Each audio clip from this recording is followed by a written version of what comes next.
Assalamualaikum warahmatullahi wabarakatuh. Puji syukur kehadirat Tuhan Yang Maha Esa karena telah memberikan kesempatan pada saya untuk menyelesaikan gagasan ini.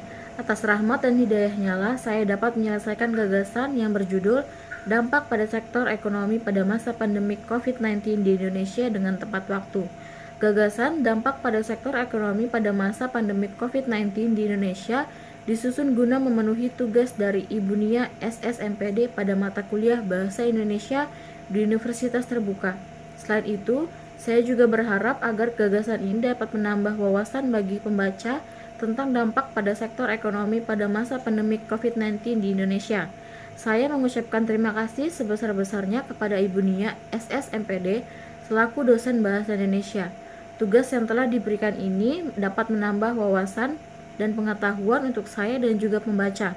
Saya juga mengucapkan terima kasih kepada semua pihak karena telah membantu proses membuat gagasan ini. Coronavirus merupakan keluarga besar virus yang menyebabkan penyakit pada manusia dan hewan.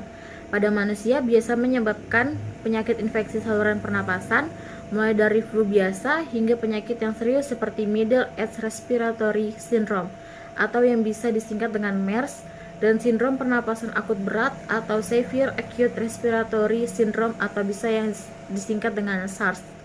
Coronavirus jenis baru yang ditemukan pada manusia sejak kejadian luar biasa muncul di Wuhan, China pada Desember 2019. Kemudian diberi nama Severe Acute Respiratory Syndrome Coronavirus 2 atau bisa disingkat dengan SARS-CoV-2 dan menyebabkan penyakit Coronavirus Disease 2019 atau yang disingkat dengan COVID-19. Masing-masing orang memiliki respon yang berbeda terhadap COVID-19. Sebagian besar orang yang terpapar virus ini akan mengalami gejala ringan hingga sedang dan akan pulih tanpa perlu dirawat di rumah sakit.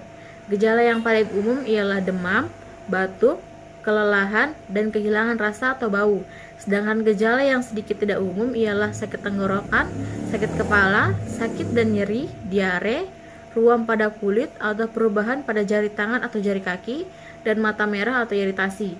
Sedangkan gejala serius ialah kesulitan bernapas atau sesak napas, kesulitan berbicara atau bergerak atau bingung, dan nyeri dada. Segera cari bantuan medis jika Anda mengalami gejala serius. Selalu hubungi dokter dan fasilitas kesehatan sebelum mengunjunginya. Orang-orang dengan gejala ringan yang dapat dinyatakan sehat harus melakukan perawatan mandiri di rumah. Rata-rata gejala akan muncul 5-6 hari setelah seseorang pertama kali terinfeksi virus ini, tetapi bisa juga sampai 14 hari setelah terinfeksi. Virus dapat menyebar dari mulut atau hidung orang yang terinfeksi melalui partikel cairan kecil ketika orang tersebut batuk, bersin, berbicara, bernyanyi, atau bernafas. Partikel ini dapat berupa droplet yang lebih besar dari saluran pernapasan hingga aerosol yang lebih kecil.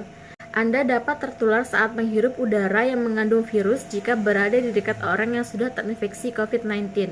Anda juga dapat tertular jika menyentuh mata, hidung, dan mulut setelah menyentuh permukaan benda yang terkontaminasi.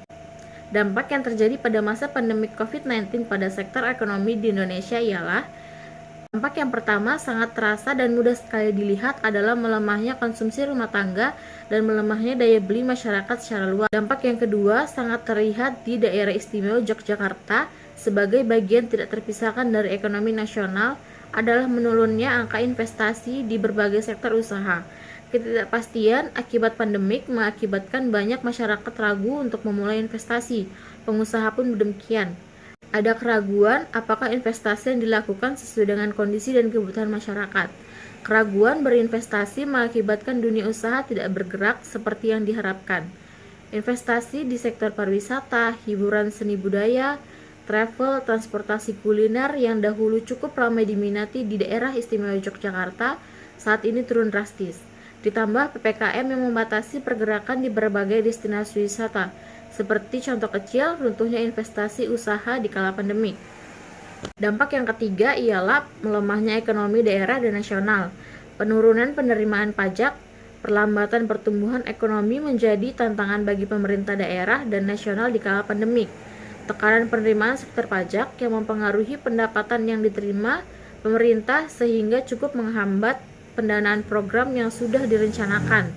Kondisi pandemik yang menuntut adanya pembatasan mobilitas dan aktivitas mendorong Juga adanya realokasi anggaran dan refocusing anggaran. Selain didasari adanya tekanan pendapat yang tidak sesuai dengan proyek sebelumnya. Dampak yang keempat ialah pergeseran pola bisnis dan penerapan bisnis model yang tidak biasa. Pembatasan akses mobilitas masyarakat untuk bertemu dalam berbagai kegiatan, termasuk di dalamnya kegiatan bisnis atau ekonomi, yang mengakibatkan tumbuhnya pergeseran bisnis model yang ada saat ini.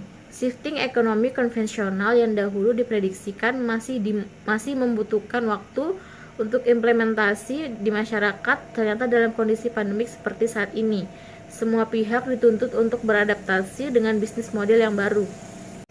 Dampak yang kelima cukup signifikan, ialah pemanfaatan teknologi informasi dan komunikasi. Pandemik COVID-19 mendorong semua orang untuk tidak lagi beraktivitas secara konvensional. Pembatasan pertemuan, pembatasan aktivitas berkerumun menjadi pemicu perlu adanya inovasi dengan pemanfaatan teknologi. Demikian uraian yang dapat saya sampaikan, semoga bermanfaat bagi kita semua. Mohon maaf yang sebesar-besarnya atas segala kekurangannya. Wabillahi taufiq wal hidayah. Wassalamualaikum warahmatullahi wabarakatuh.